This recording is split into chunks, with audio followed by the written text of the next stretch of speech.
আমার হাতে দেখতে পাচ্ছেন তরমুজের বিচি। এখন এই তরমুজের বিচি লাগানোর জন্যই কিন্তু মাঠে আসা হয়েছে। চলেন আপনাদের দেখাই কিভাবে তরমুজ লাগানো হয়।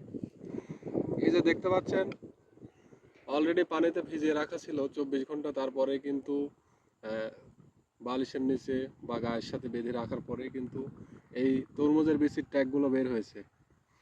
আর এই ট্যাগ বের হওয়ার সুবিধা, খুবই তাড়াতাড়ি বা কম সময়ের মধ্যে তরমুজের চারাগুলো বের হবে। তো চলেন দেখাই কিভাবে তরমুজের চারা লাগায়।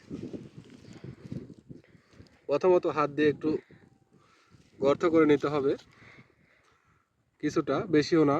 তারপরে তরমুজগুলো বা তরমুজের চারাগুলো লাগাতে হবে।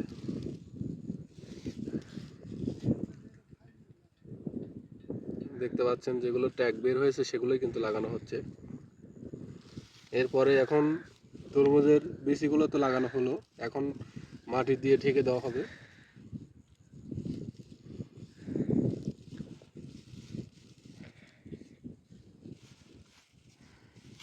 এখন তো ঢেকে দেওয়া হলো, এরপরে আমরা পেপার দিয়ে ঢেকে দেব এবং পেপার দিয়ে ঢেকে দেওয়ার 5 থেকে 7 দিনের পরেই কিন্তু ছোট ছোট চারা বের হবে তরমুজের। ধন্যবাদ সবাইকে।